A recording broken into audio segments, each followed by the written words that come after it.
सभी को नमस्कार। पिछले कुछ दिनों से महाभारत की ज्ञान मीमांसाओं पर मैं विमर्श करता आ रहा हूँ। महाभारत में अनेक ऐसे दार्शनिकों के मत प्रतिपादित हैं और अनेक चिंतन परंपराओं का प्रतिपादन किया गया है जो वर्तमान काल में इस रूप में नहीं जानी जाती है। कल के वक्तव्य में मैंने कहा कि चार्वाक दर्शन के भी अनेक विचारकों के मत महाभारत में प्रतिपादित किए गए हैं।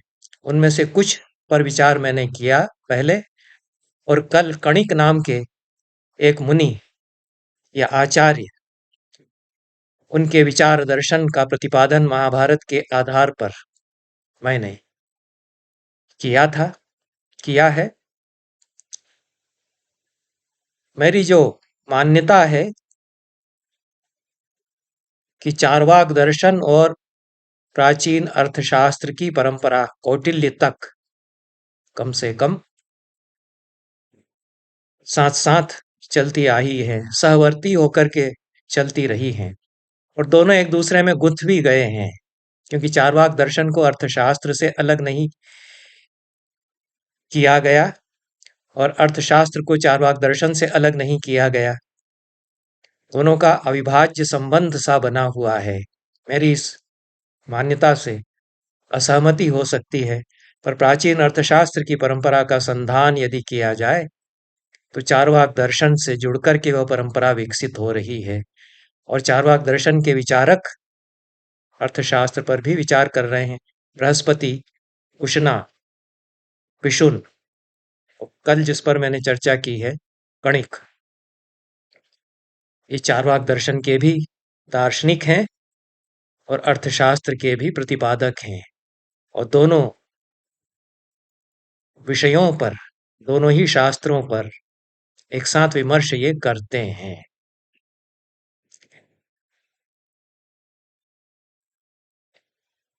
एक ऐसे ही विचारक भरद्वाज भी हैं, और उनको लेकर के मैं बात करूंगा। उसके पहले कल के विमर्श में जो यह बात छूट गई है कि कतिपय अन्य ग्रंथ संस्कृत के ऐसे हैं, उनको चार्वाक दर्शन का या उससे जोड़ करके देखने का विकल्प हमारे सामने है, और कुछ लोगों ने, कुछ विद्वानों ने यह माना भी कि वे चार्वाक दर्शन के ही दार्शनिक हैं, जिन्होंने वे ग्रंथ लिखे हैं। तत्वोपप्लव सिंह जयराशि भट्ट का 7वीं शताब्दी में, और भी इस प्रकार के ग्रंथ हैं। यह पूरी हमारी शास्त्र परंपरा में अद्भुत अनोखा ग्रंथ है जयराशि भट्ट का तत्वोपप्लव सिंह। इसमें जयराशि ने महावैतंडिक का अपना स्वरूप प्रकट किया है। दो ही तीन दार्शनिक कदाचित संस्कृत परंपरा में, संस्कृत शास्त्र परंपरा में ऐसे हैं जिनको महावैतंडिक कहा जा सकता है। उसमें से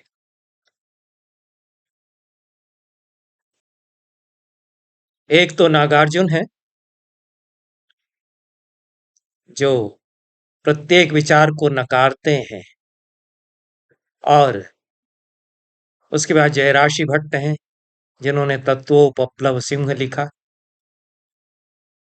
और फिर खंडन खंड खाद्य के प्रणेता, बड़े दार्शनिक, दिग्गज दार्शनिक पूरी इस परंपरा में हर्ष हैं, नैषद चरितकार हर्ष हैं, जिन्होंने नैषद चरित जैसा महाकाव्य, एक श्रेष्ठ महाकाव्य भी रचा।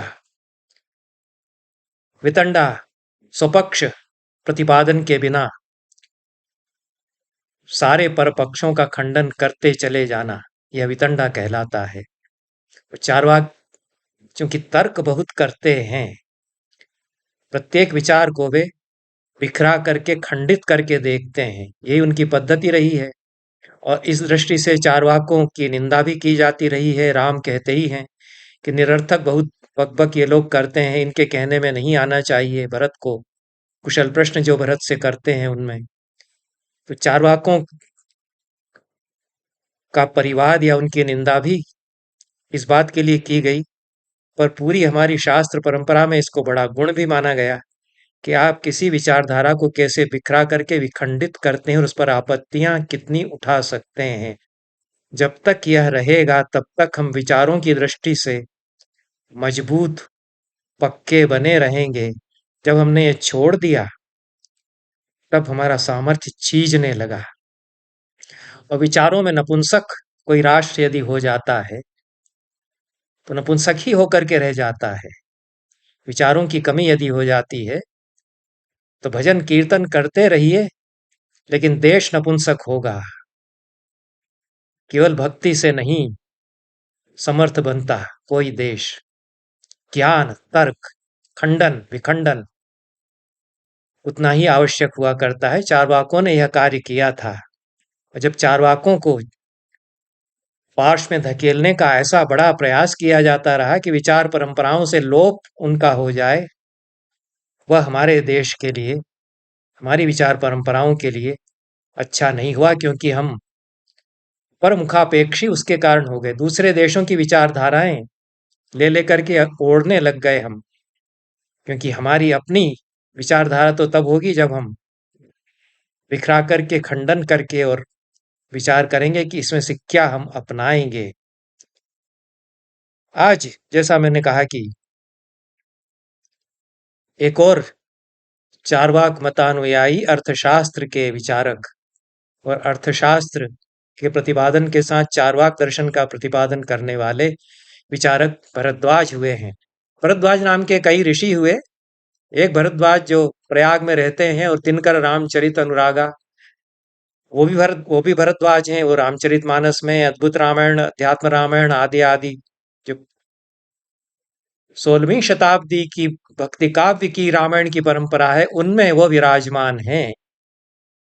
एक भरद्वाज बृहस्पति के पुत्र हैं, और बृहस्पति जो देवगुरु हैं वो भी भरद्वाज हैं। कई भरद्वाज हैं। ये भरद्वाज बृहस्पति के पुत्र जो हैं, बृहस्पति तो चार्वाक दर्शन के आद्य आचार्य हैं और अर्थशास्त्र के भी आचार्य हैं, क्योंकि कौटिल्य बताते हैं कि अर्थशास्त्र के आद्य प्रणेता तो बृहस्पति हैं। पहले सूत्र में उनका वंदन ही करते हैं। इसीलिए उनके पुत्र भरद्वाज होने के कारण मुझे ऐसा लगता है, शिष्य भी हैं बृहस्पति के ही, पुत्र और शिष्य दोनों हैं। इसलिए चार्वाक दर्शन और अर्थशास्त्र दोनों की परंपरा बृहस्पति से भरद्वाज में आई, जो कोई प्राचीन बृहस्पति अत्यंत प्राचीन काल में हुए होंगे, और उनका उल्लेख इस रूप में महाभारत करता है। एक अध्याय में बृहस्पति, कुछ अध्यायों में बृहस्पति पुत्र भरद्वाज के संवाद हैं। संवादों के माध्यम से विचारधाराओं का पल्लवन करने की जो परंपरा है, उसका सबसे बड़ा प्रकर्ष महाभारत में मिलता है। फिर तो अन्य अनेक ग्रंथों में भी यह परंपरा आती है। और मिलिंद पन्हो पाली में संवाद का बहुत अच्छा ग्रंथ है, सुंदर ग्रंथ है। उतना बड़ा ग्रंथ नहीं है, पर एक बड़े गुरु का एक प्रबल बुद्धिजीवी के साथ जो अद्भुत संवाद हुआ, उसका वह ग्रंथ है। 2री शताब्दी ईसा पूर्व का। मिलिंद ग्रीक राजा है, मिनांडर, वो बड़े बुद्धिजीवी भी हैं। बाद में बौद्ध हो जाते हैं, मिलिंद उनका नाम होता है। और उनको टक्कर देने वाला कोई नहीं मिला। वे चुनौती देते हुए भारत में इधर उधर जाते रहे। राज्य उन्होंने किया है भारत के एक क्षेत्र पर। तब भिक्खु नागसेन से उनकी बात बनी, उनका संवाद हुआ। उसमें उन्होंने संवाद कैसे होता है, इसी पर दोनों ने विचार किया है कि कैसे संवाद हम लोग करेंगे, फिर क्या क्या संवाद होंगे, कैसे संवाद हुआ, उसका मिलिंद पन्हो ग्रंथ है। पर महाभारत तो पूरे भारतीय साहित्य में और कदाचित विश्व साहित्य में सबसे बड़ा संवादों का ग्रंथ है। संवाद ग्रंथ के रूप में महाभारत बेजोड़ है। तो इसमें बृहस्पति का 7 अध्यायों में एक संवाद चलता है भृगु से। जिन लोगों ने ये संवाद बचा करके रखे, महाभारत में जोड़े, वे बड़े पूजनीय लोग हैं। यद्यपि इन संवादों में कुछ ताने बाने जोड़ते चले गए, जो गूंथी जा रही है विचारों की चादर, उसको कुछ और बढ़ाया गया है। और कहीं कहीं, जैसा वासुदेव शरण अग्रवाल कहते हैं कि थिगली थिगली उसमें लगा दी गई है, वह भी सत्य है। इसलिए ये 7 अध्याय जो हैं, इनमें भी मुझे लगता है कि कुछ जोड़ घटाने का तो कोई प्रश्न ही नहीं है। तो जोड़ जोड़ कुछ इसमें हुआ है। और जो मूल संवाद रहा होगा वो भरद्वाज का मत रहा होगा, उसमें भृगु आ जाते हैं, ऐसा मुझे लगता है। मुझे ही नहीं लगता है, तो वासुदेव शरण अग्रवाल कहते हैं कि भृगुवंशियों के, भार्गवों के इतिहास का इसमें बाद में जुड़ाव हुआ। और शौनक आदि ऋषियों ने, जो भृगुवंशी थे, उन्होंने सौती अर्थात रोमहर्षण के पुत्र उग्रश्रवा से कहा कि भृगुओं का इतिहास आप इसमें हमको जोड़ करके बताइए। जितना वैशंपायन का महाभारत है वह तो आप अच्छी तरह से जानते हैं, अपने पिता रोमहर्षण से आपने खूब सीखा है, पुराणों के भी सबसे बड़े आप ज्ञानी हैं। लेकिन हमें तो अपने पितरों का, पूर्वजों का इतिहास जानना है, तो आप उसको भी बताते हुए हमको संपन्न कीजिए। तो ये भृगुओं की परंपरा, फिर वैष्णव परंपराएं, भागवत धर्म की परंपरा, ये इसमें जुड़ती गई। यह मौर्य काल में विशेष रूप से यह परंपरा घटी, ऐसा वासुदेव शरण अग्रवाल जो बताते हैं। तदनुसार ये भृगु इसमें उपस्थित होते हैं। और भृगु फिर बड़े हो जाते हैं, वे भरद्वाज जो कुछ कहते हैं उसका उत्तर पक्ष प्रस्तुत करते हैं। पूर्व पक्ष और उत्तर पक्ष ये दोनों चलते हैं। भरद्वाज चार्वाक मत बताते हैं और भृगु उसका उत्तर देते हैं। पर उत्तर पक्ष बन नहीं रहा है। भृगु तो पूर्व पक्ष का युक्त युक्त प्रतिपादन कर रहे हैं और उत्तर पक्ष प्रबल नहीं लग रहा है पढ़ते हुए मुझे। भृगु जो कह रहे हैं उसका उत्तर नहीं दे रहे हैं, भरद्वाज जो कह रहे हैं उसका उत्तर भृगु नहीं दे रहे हैं सीधे सीधे। पर अंत में कहा गया कि भरद्वाज ने कहा कि मैं बड़ा संपन्न हुआ, ज्ञान संपन्न हुआ, आपने अच्छा प्रतिपादन किया इत्यादि। तो ये भृगु की महिमा का गान करने के लिए कदाचित भृगु के संवाद इस रूप में इसमें जोड़े गए होंगे। मूल जो प्रतिपादन होगा, रहा होगा, वह भरद्वाज का प्रतिपादन रहा होगा और वह प्रतिपादन चार्वाक दर्शन का है इसमें। और यह, जैसा मैंने कहा कि 189 से 185 तक 7 अध्यायों में भरद्वाज के प्रभु के साथ संवाद बताए गए हैं। तो 189वें अध्याय में भरद्वाज पूछते हैं, कहते हैं, मत ही बतला रहे हैं, यदि प्राणायते वायुर्वायुरेव विचेष्टते स्वशित्याभाषते चैव तस्मात् जीवो निरर्थकः। यदि प्राण वायु है, उसी से हम जीते हैं, हम सांस लेते हैं, शरीर हमारा उसी से बना रहता है, तो आत्मा कहाँ है? जो प्राण वायु है वही सब कुछ है। शरीर है, शरीर में प्राण वायु है। जब तक प्राण वायु शरीर के भीतर आ जा रही है, विद्यमान है, तब तक जीवन है। प्राण वायु चली जाती है और प्राण चला जाता है तो शरीर में कुछ नहीं रह जाता। इसलिए जीव कहाँ है? आत्मा नहीं है। यद्यूष्म भाव आग्नेयो वह्निना पच्यते यदि अग्निर्जर्यते चैव तस्मात् जीवो निरर्थकः। दूसरा तत्व वायु के अलावा अग्नि है। शरीर के भीतर अग्नि है। अहम वैश्वानरो भूत्वा पचाम्यन्नम चतुर्विधा, यह गीता में कृष्ण कहते हैं। वैश्वानर जो वायु है, वैश्वानर जो अग्नि है, वह शरीर के भीतर रह करके और पाक करता है, अन्न का पाक करता है। जठराग्नि भी उसको आयुर्वेद में हम कहते हैं, पाचन शक्ति उसी से होती है, तो वह अन्न को पचा देती है। आत्मा कहाँ है? आत्मा तो नहीं करती, शरीर में आत्मा है नहीं। जंतोः प्रमीयमाणस्य जीवो नैवोपलभ्यते। जो जंतु है उसका प्रमाणों से विचार करें, प्रमीयमाण उसको करें, तो जीव कहीं दिखाई नहीं देता, आत्मा नाम की चीज तो उसमें कहीं दिखाई नहीं देती है, जीव नहीं है। वायुरेव जहात्यनम ऊष्म भावश्च नश्यति, प्राणवायु निकल जाती है तो ऊष्मा भी खत्म हो जाती है। तो वायु और अग्नि, दो तत्वों की उपस्थिति से शरीर में जीवन रहता है। आत्मा के कारण जीवन नहीं रहता, इसलिए आत्मा नहीं है, ऐसा मत बता रहे हैं।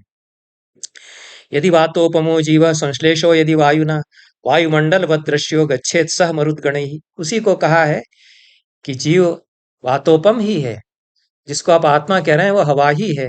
यह उपनिषदों में भी मत बताया गया है। उसको पूर्व पक्ष कहें या किसी ऋषि का मत है कि आत्मा क्या है, कि जो प्राणवायु आती जाती है वही है, और इन पंच महाभूतों को ही आत्मा बता दिया गया, यह भी एक मत है। ये सब चारवाकों के मत मूलतः रहे हैं कि पंच महाभूतात्मक जो संसार है वही सत्य है, इसके परे कोई आत्मा ईश्वर आदि नहीं है। यह मैं कह रहा हूँ, दूसरों का मत, मैं इससे सहमत हूँ ऐसा कुछ न समझा जाए।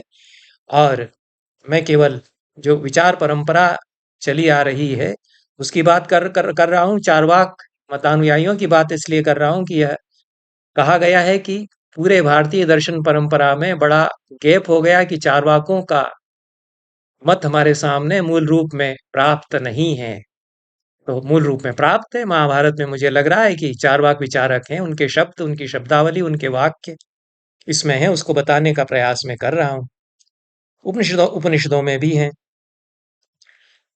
इसलिए वायुमंडल में यह विलीन हो जाता है, प्राणवायु वही उत्क्रमण है प्राणों का, उसके अलावा और कोई तत्व नहीं है।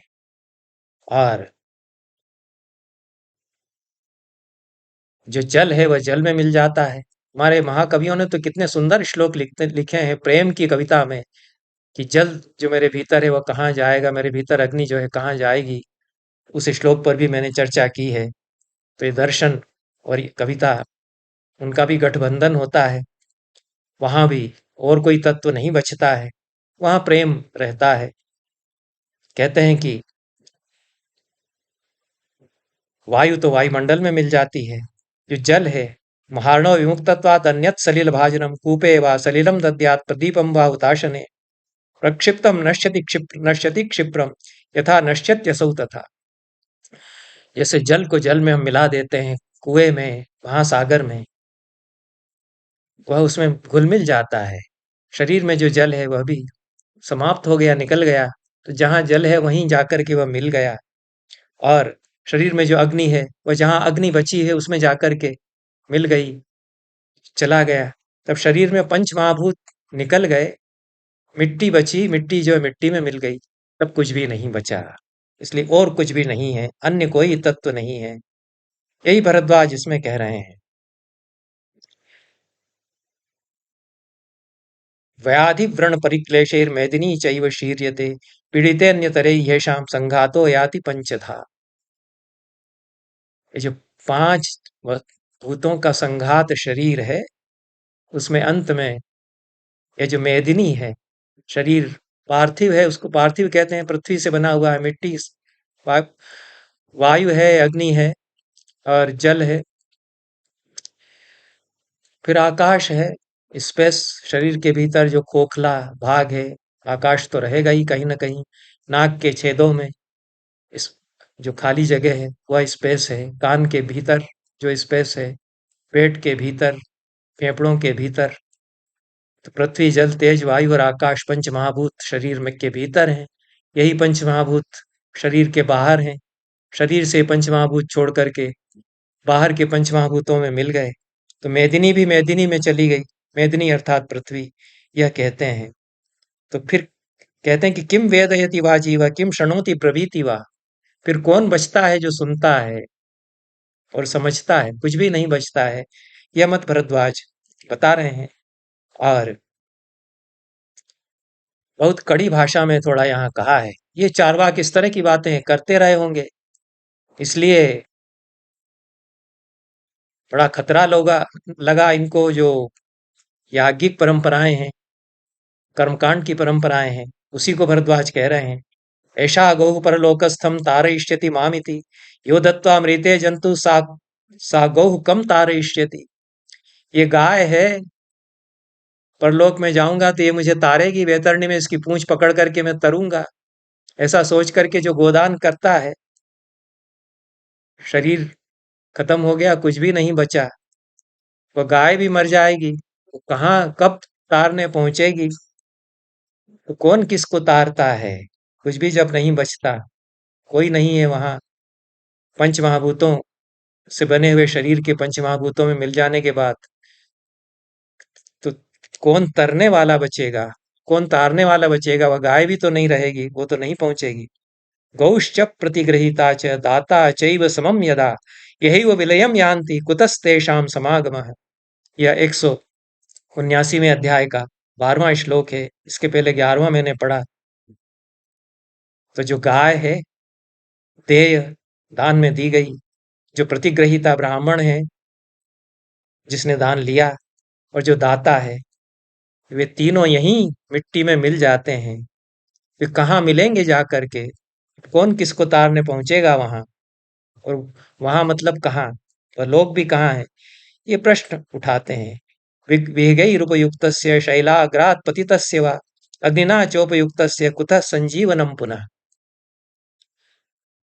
चाहे पक्षी खा जाएं, ये देह विसर्जन की जो पद्धतियां उनकी ओर संकेत करते हैं। कुछ समाज हैं जो मरने के पहले जंगल में चलते चले जाते हैं, और गीध आए और खा जाएं मुझे, जीवित ही मुझे गीध खा लें। इस भाव से गीधों को, जो कि मानव जाति के बड़े सेवक रहे हैं, महान सेवक रहे हैं गीध हमारे, इसीलिए इनकी अवतारों के रूप में, इनकी इस रूप में कल्पनाएं की गई हैं। गीध और गरुड़, इन्होंने कितनी सेवा मनुष्य समाज की है। तो विहग खा जाएं, और विहग से आशय तो गीध ही है, जिन्होंने शकुंतला की रक्षा की थी। मेनका जब छोड़ गई जन्म लेने के बाद ही शकुंतला शिशु को, तो गीध थे जो घेर करके खड़े हो गए। और कौन बचाता बच्चे को? सियार तो आकर के नोच के खा ही जाते। चिड़ियाएं दूसरी तो नहीं बचा पाती, तोते, मैना, हंस सियारों से। गीध तो बचा सकते थे। उन्होंने आकर के पंख फैला करके सामने खड़े हो गए। अब जब हम मरने जा रहे हैं तो हमारा शरीर काम आ जाए, वो कच्चा मांस खाते हैं और सृष्टि की रक्षा उसके द्वारा करते हैं। कौवे और गीध, जितना भी सड़ांध भरा हुआ हम कच्चा मांस ऐसा कहीं फेंकते हैं, उसको वे तुरंत साफ कर देते हैं। कितनी वातावरण की सेवा वो करते रहे हैं। कई कई शहर गीधों के चले जाने से बर्बादी के कगार पर पहुंचे, मैं देखता आया हूँ। गीध चले गए छोड़ करके। इतनी हवा प्रदूषित हो गई कि गीध जो हमारे छोटे छोटे शहरों में बाहर सिवान पर पेड़ों पर बैठी हुई कतारें की कतारें हम देखते थे पेड़ों पर, 25-30 गीध एकदम शांत बैठे हुए हैं। ये नगर में प्रवेश करते हुए, बस से कस्बे में प्रवेश करते हुए हमने दृश्य देखे हैं बचपन में। आज से 70 साल पहले तक जिन छोटे छोटे शहरों में रहना हुआ, उनमें गीध देखने को मिलते थे। और हम लोग जानते थे कि ये हमारे बड़े बड़े उपकारक हैं। इसलिए एक समाज यह भी था जो गीधों को अपना देह मरने के पहले अर्पित करता था। तो गीध खा जाएं, पहाड़ के नीचे कोई गिर करके देह विसर्जित कर दे कि अब कुछ नहीं बचा, इसी रूप में पहाड़ से गिर करके मैं समाप्त करूंगा अपने देह की लीला। या या अग्नि को कोई समर्पित करे, देह मर जाने के बाद चिता पर जलाया जाए। तो यह श्लोक में कहा है कि विहिगै रूप युक्तस्य शैलाग्रात पतितस्य वा अग्निना चोपयुक्तस्य कुतः संजीवनम पुनः। चाहे चिड़ियाएं खा जाएं, पक्षी गीत खा जाएं, चाहे पहाड़ से गिर कर के समाप्त हो, या आग में चिता पर जल कर के समाप्त हो, शरीर में पंच महाभूतों में मिल गए, फिर संजीवन कहाँ होता है? न तो पुनर्जन्म होता है, और न फिर कुछ बचता है। इस प्रकार से आगे कहते हैं कि पेड़ को जड़ से काट दिया जाए तो वह पेड़ फिर जिस तरह से नहीं उगता। उगता कैसे है? कि बीज से ही उगता है। उस पेड़ से जो बीज फल निकलता है, उस फल से जो बीज होता है, उससे तो नया पौधा लगेगा। तो आदमी का वंश परंपरा में प्ररोह तो होगा, पुनः प्ररोह होगा, लेकिन उसी पेड़ का पूरी तरह से समूल काट देने पर पुनर्जन्म नहीं जिस तरह से होता, ये उदाहरण दिया है, उस तरह से मनुष्य का पुनर्जन्म नहीं होता। यह पूर्व पक्ष माने यदि तो, क्योंकि प्रभु उत्तर देते हैं कि नहीं, जीव बचता है, उतना ही कहते हैं। और जितने विस्तार से यहाँ पर भरद्वाज कह रहे हैं, वो कुछ इतने दृष्टांत देते देते कह रहे हैं, उससे लगता है कि चार्वाक मत का प्रतिपादन ही विस्तरशा किया गया है। उसके उत्तर में प्रभु जो कह रहे हैं वो खंडन नहीं कर पा रहे हैं, कर रहे हैं। इसलिए ये उत्तर पक्ष यहाँ निर्बल रूप में आया है। पूरे 7 अध्यायों में आद्यंत यही चलता है, ऐसा मुझे लगता है। इसलिए बीज मात्रम पुरा सृष्टम यदेतत् परिवर्तते, मृता मृता प्रणश्यन्ति बीजात बीजम प्रवर्तते। पेड़ से बीज निकलता है, मनुष्य का भी बीज रहता है, शुक्र शुक्र या रेतस या वीर्य के रूप में। वह बीज अन्य किसी योनि में जाता है तो नया जन्म पुत्र के रूप में होता है, लेकिन पुनर्जन्म उसी व्यक्ति का नहीं होता। ये इतने दृष्टांतों आदि से यहाँ तक 15वें श्लोक तक भरद्वाज ने बताया है। यह जो 179वां अध्याय है शांति पर्व में महाभारत का, 180वें अध्याय में प्रभु ने 2 ही श्लोकों में उत्तर दिया कि नहीं, जीव का नाश नहीं होता है। क्या बचता है कि दत्तस्य च कृतस्य च याति देहांतरम प्राणी शरीरम तु विशीर्यते। तर्क तो नहीं किया उन्होंने कि क्या बचता है, उसका प्रमाण मैं क्या देता हूं। यही कहा है कि जो दिया है दान और जो किया है काम वह बचा रहता है, तो वह तो फिर यश के रूप में बचेगा। इसलिए तर्क से नहीं काटा है प्रभु ने। इसलिए मुझे लगता है कि ये उत्तर पक्ष नहीं बन रहा है, पूर्व पक्ष ही वस्तुतः प्रतिपादित किया गया था, और 2 ही श्लोक हैं उत्तर में। इसलिए कहा है कि चूंकि उसने जो उसका जो कृत है और जो उसका जो दत्त है वह बचा रहता है, इसलिए प्रणाश केवल पंचमहाभूतों के साथ मनुष्य का हो जाएगा ऐसा नहीं कहा जा सकता। उत्तर तो है, लेकिन आत्मा नहीं है, जीव नहीं है, यह कहा गया था, उसका उत्तर नहीं है। वह तो दत्त और कृत बचा हुआ है।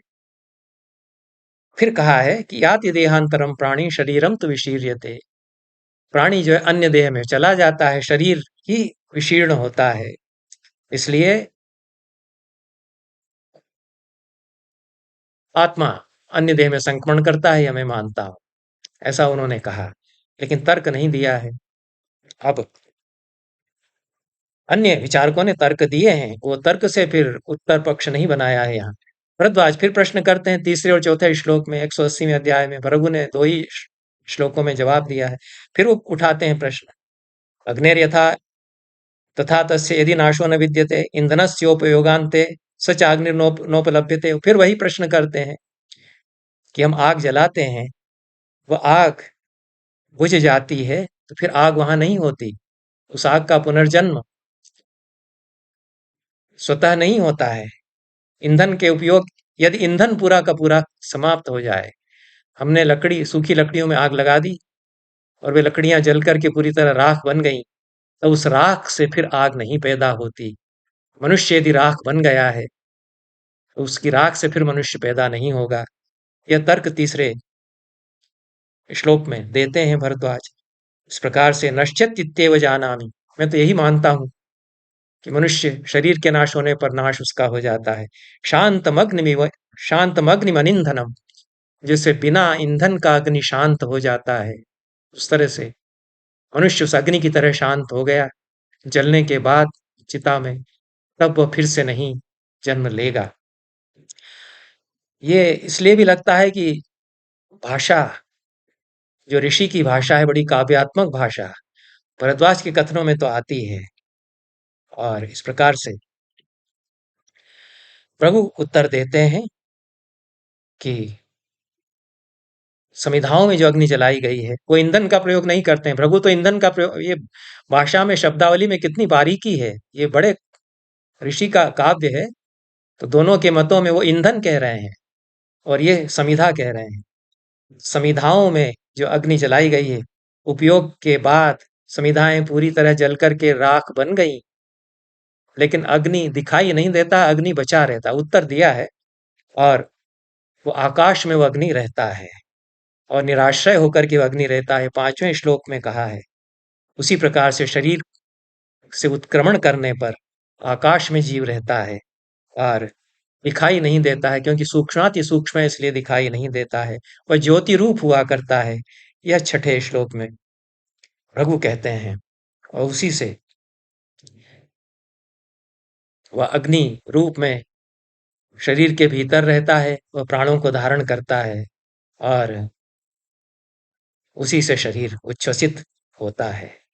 इस प्रकार से संवाद चलता है। 181वें श्लोक में भरद्वाज चातुर्वर्ण पर प्रश्न उठाते हैं और उसका भी उत्तर देते हैं, पर विस्तार से नहीं दिया है उत्तर। इसलिए मुझे लगा है कि पूर्व पक्ष नहीं है, यह सिद्धांत पक्ष के रूप में ही मूलतः प्रतिपादन था भरद्वाज का। चार्वाक का मत विस्तार से बताया गया था यहाँ पर, और उत्तर में जिन लोगों ने जोड़ा प्रयास किया है, लेकिन तर्क से पूरी तरह विखंडित नहीं कर रहे हैं प्रभु का।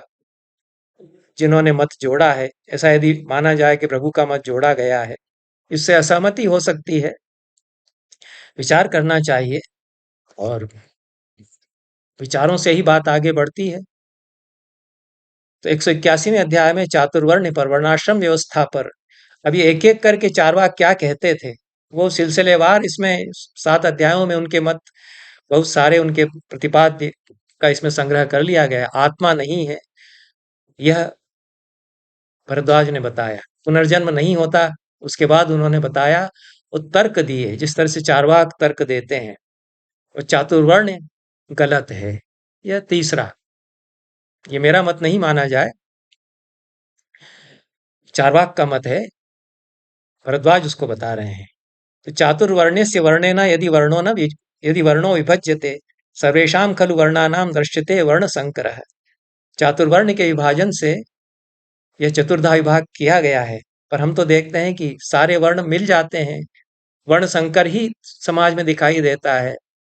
वस्तु स्थिति तो यही है। चारवाक तो वस्तु स्थिति बता रहा है कि जो कहा गया कि हम कर्मणा चातुर्वर्ण विभाजन करते हैं, तो जो ब्राह्मण क्षत्रिय का कार्य करने लग गया, उसको हमने क्षत्रिय के रूप में डिक्लेयर नहीं किया, उसको ब्राह्मण ही हम मानते रहे। तो व्यवस्था यह हुई कि जन्मना हम वर्ण मानते रहे और कहते यह रहे कि कर्मणा होगा, लेकिन ऐसी कोई व्यवस्था नहीं बनाई गई। तो वर्ण संकर हो जाता है कि जो जन्मा था ब्राह्मण के रूप में, वह क्षत्रिय का कार्य करने लगता है, तब भी ब्राह्मण ही वो बना रहता है इत्यादि। काम क्रोधो भयम लोभ शोकश्चिंता क्षुधा क्षमा सर्वेषां न प्रभवति कस्माद् वर्णो विभज्यते। फिर दूसरा तर्क देते हैं कि सभी मनुष्यों में काम क्रोध लोभ शोक चिंता क्षुधा और श्रम थकान समान रूप से होती है। तो ये 4 विभाजन करने की क्या आवश्यकता है? मनुष्य मनुष्य सब एक है, इंसानियत को ही धर्म मान लो, ऐसा चारवाक। सबसे पहले इन्होंने ये बात कही, इंसान का इंसान से भाईचारा हो जाए, ऐसा उन्होंने कहा। स्वेद मूत्र पुरीषाणी श्लेष्मा पित्तम सशोणितम तंतु तनुक्षरति सर्वेषां कस्माद् वर्णो विभज्यते। बड़ी पावरफुल भाषा में जिस तरह से तर्क करते थे चारवाक, वो भाषा इसमें है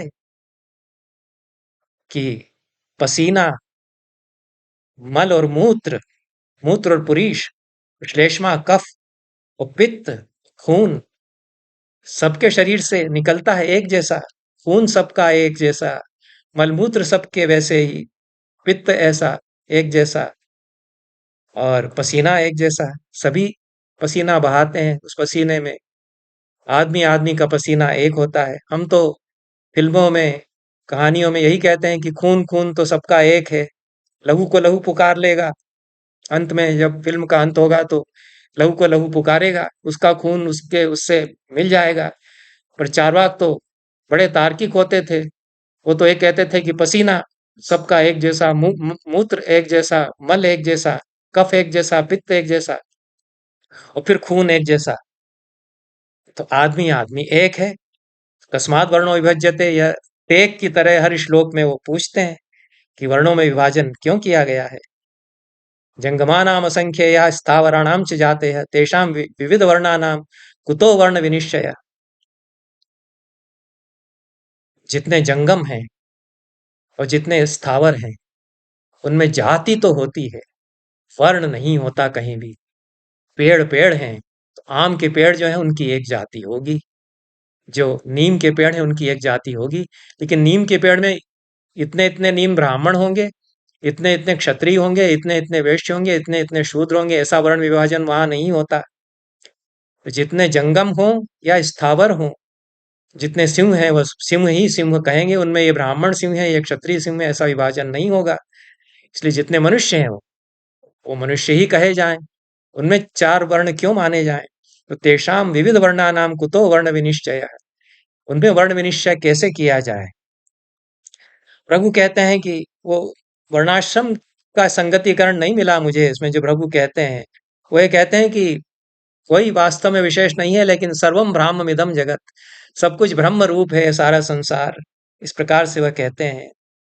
और एक ये संवाद जो चलता है इस पर विस्तार से विचार किया जाना चाहिए, क्योंकि क्रमशः इसमें चारवाकों के विचार सातों अध्याय में गूंथे हुए हैं। 183वें अध्याय में प्रभु दुख का प्रतिपादन करते हैं और सुख सुख का स्वरूप बताते हैं, और ये कहते हैं कि इसी संसार में ऐहिक और आमिष्मिक सुख के लिए यत्न करना चाहिए।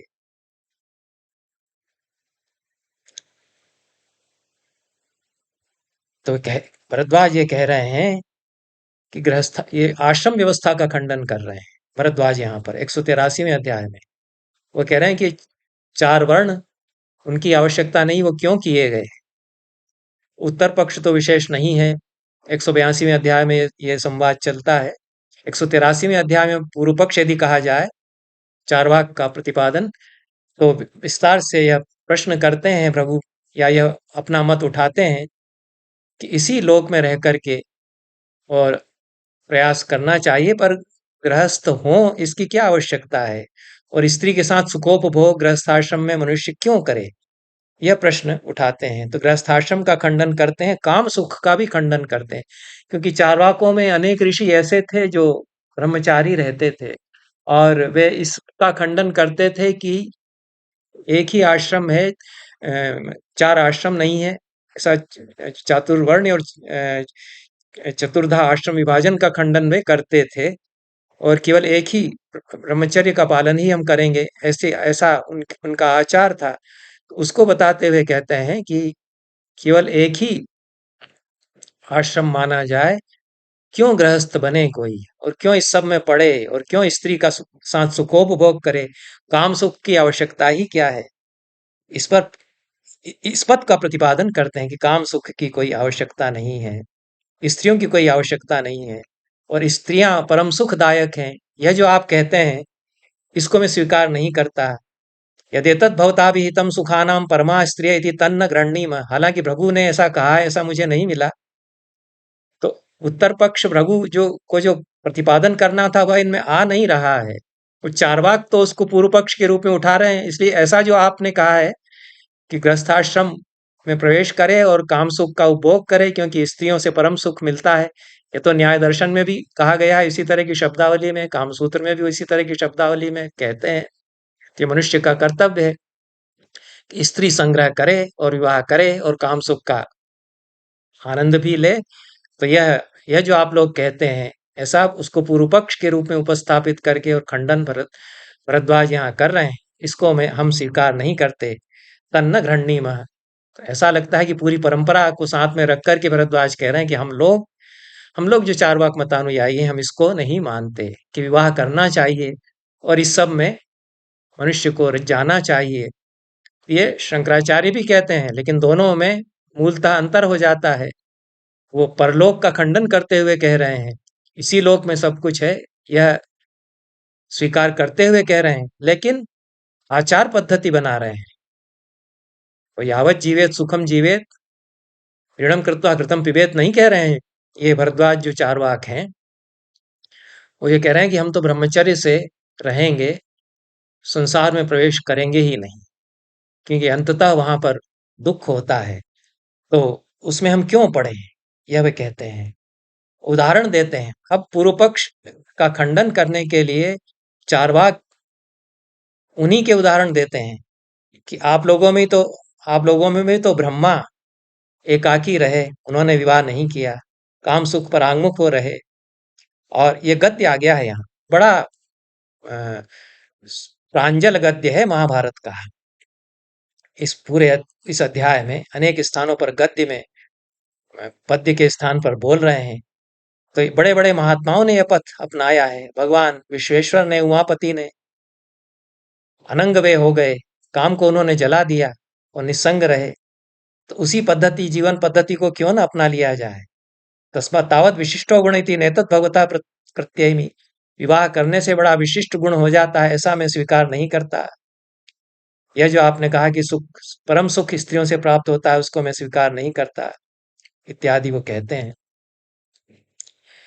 इसी प्रकार से आगे के अध्यायों में वर्णाश्रम धर्म का प्रतिपादन फिर किया गया है और प्रभु फिर वानप्रस्थों और परिव्राजकों के आचार बताते हैं।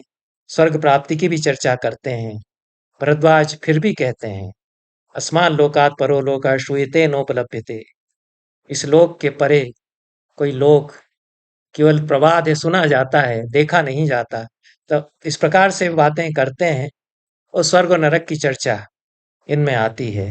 मुझे ऐसा लगता है कि चार्वाक दर्शन के जितने सिद्धांत थे, वो इन 7 अध्यायों में प्रतिपादित किए गए थे मूल रूप में। लेकिन भृगु का मत, इनमें फिर वर्णाश्रम व्यवस्थाएं, परिव्राजकों के, अब ये तो उन्होंने पूछा भी नहीं है कि परिव्राजकों के क्या क्या कर्तव्य होंगे, वानप्रस्थों के क्या क्या कर्तव्य होंगे। उनका फिर विस्तार से प्रतिपादन करने लग जाते हैं। उसका उत्तर नहीं मिला। जो भरद्वाज ने प्रश्न उठाया कि वर्णाश्रम विभाजन क्यों माना जाए, कि मनुष्य मनुष्य एक है, तो ये उन्होंने तो उल्टे कह दिया कि हाँ, सब सर्वम ब्रह्म इदम जगत, सब कुछ ब्रह्म स्वरूप है। तो ये व्यवहारिक व्यवस्थाएं हैं, ऐसा मान करके फिर उन व्यवस्थाओं का प्रतिपादन करने लगते हैं, उत्तर पक्ष बना करके, और उस चार्वाक को पूर्व पक्ष के रूप में परिकल्पित करके फिर एक एक युक्ति से उत्तर नहीं देते हैं। इसलिए मुझे लगता है कि मूलतः ये 7 अध्याय अपने मूल रूप में चार्वाक का जो मत है उसका ही प्रतिपादन रहे होंगे। उसके प्रवक्ता भरद्वाज एक चार्वाक विचारक के रूप में महाभारत में हैं, महाभारत में प्रतिष्ठित थे।